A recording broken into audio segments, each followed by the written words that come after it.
Guys, how's it going? So much to talk about.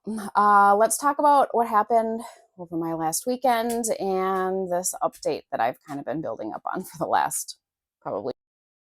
Okay, so let's start back a little bit and then we can play some catch up on what's been happening. So, those of you that have been following me for a long time know that will probably recognize the name Athena. Athena is like one of our main OG females that has been with us um, for a long time now. We bred her. She had probably the most amazing litter of pups that I've produced yet. And then, unfortunately, the stud that we use with her had passed away. So I kind of thought, well, I guess we'll just retire her from breeding. We'll never be able to find another stud as great as what that stud was. And then after she had her first litter, she was diagnosed with anaplasmosis, which is a tick disease, like Lyme's disease, but it's a really hard one to treat. But we treated it, got it under control, and then since that, it was just flare up after flare up after flare up, and like stress that she would go under would cause a flare up. Every time that she would come into heat, she would have a flare up.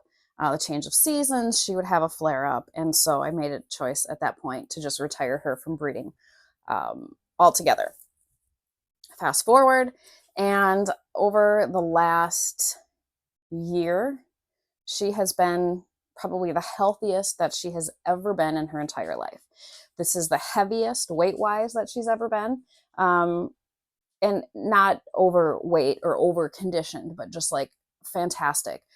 Perfect blend of being muscular with having a nice round shape on her. Like, she just looks amazing. Chef's kiss. Hasn't had a flare up in well over a year. She's just doing amazing.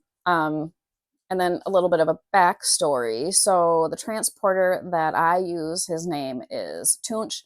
If anybody is ever needing a transport, let me know. I will hook you up with him. He's phenomenal. I trust him with my Anatolians, which, if anybody knows Anatolians, you know that that's a really tricky breed to work with, and he works with them frequently, and he always works with mine. So he had transported an Anatolian Shepherd pup a couple years ago, and when he saw him, he sent me a picture of this puppy, and he was like, "You've got to take a look at this puppy. He's amazing. He's out of New York. I'm transporting him to Michigan to his new home. He's absolutely stunning and gorgeous. If you ever need some new genetic lines, wink, wink." And so I was just enamored with this pup from the first time that I had seen him, and just have been kind of following along with him.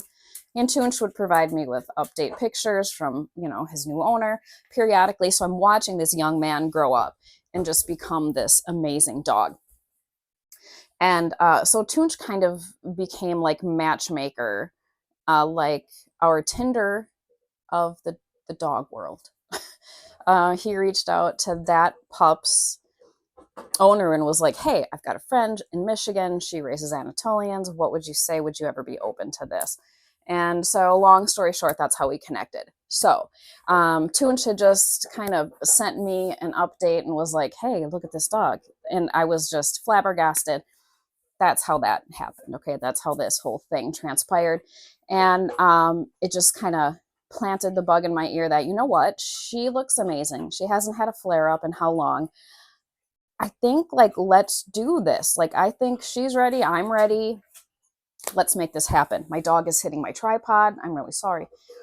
So that's what we decided to do. So she came in heat, and I kind of planned this road trip. Like, let's take her down to the stud.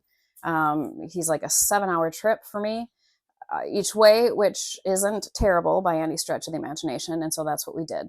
And let me tell you how complicated this can be. If you're dealing with trying to breed dogs, you can do everything you can with trying to lay out the planning of their heat cycle.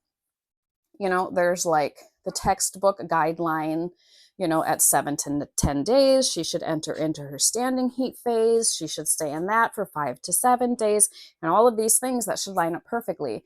But I know my girl Athena, and I know her heat cycles, and I know that she's usually a late stand-in heat kind of girl. She's usually at least 12 to 14 days in. So I tried to line that up, tried to plan it, planned this whole entire road trip, 3 days in a hotel. On those 3 days, I wanted to twice a day, each of those days, meet with a stud, get as many breedings as I could, and then come home.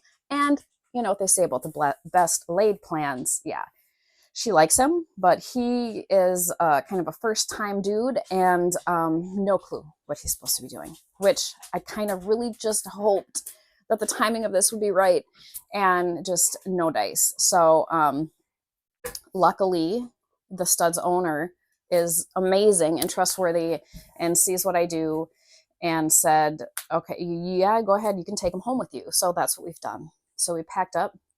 His name is EJ, and brought him home with us. So he's up in the Northwoods now with us.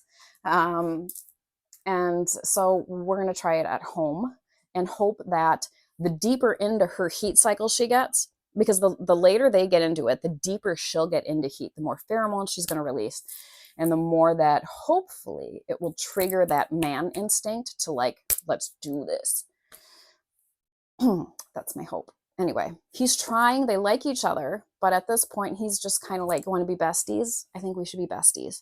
And she's kind of losing her patience with, son, I'm not going to teach you anymore. Like, I shouldn't have to teach a man how to love me. That's kind of like her mentality at this point. So I have a few tricks up my sleeve.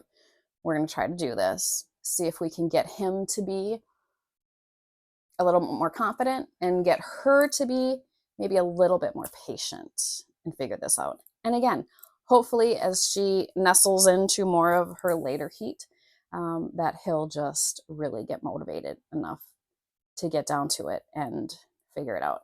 And you can try a lot of different things. You can try with them on a leash. That's usually the safest way. Like I muzzled her at first on our first meeting, muzzled her and leashed them both, because you have no idea how it's going to go. And you don't want to mess around with this breed of dog. It can get ugly real quick. That was probably the least effective. Like he very much is like, don't look at me, don't help me. So when he tries to do things and he's in the wrong position, you know, if you try to help him in any way, he just shuts right down. He's like, and we're done. Don't look at me, don't touch me, don't help me. So they're in a pasture together right now, a small pasture that I can like literally see out my front door and just watching, and we're going to try separating and then bringing back together again.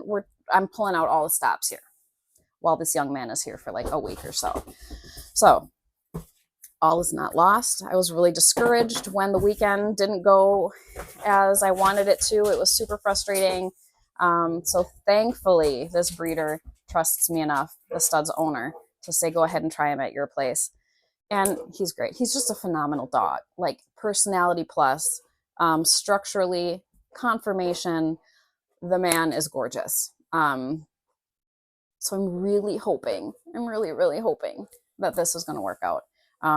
But yeah, when you're dealing with dogs and you're dealing with heat cycles, again, it doesn't matter. I could look at her last however many heat cycles and say, okay, every time she cycles on day whatever, this is what she does. But animals are just like people. We're not robots, and weather changes things, and just the atmosphere and everything changes everything in the hormone levels. And so if it's meant to be, it's going to be. That's how I'm trying to approach this whole thing. And luckily he's a nice young man to have around on my property. So I'm very blessed. I'm very lucky in that way. And so I just hope though that they can get it together, figure it out, and just make a beautiful relationship together, that they can figure this stuff out. So hopefully I can update you guys in the future here in the next few days and say we've had some successful ties. That would be ideal. And if not, it just wasn't meant to be, and it is what it is, right? So, but I will keep you guys posted and keep you updated. So thanks for tuning in. Thanks for watching, and I'll come back with you guys soon.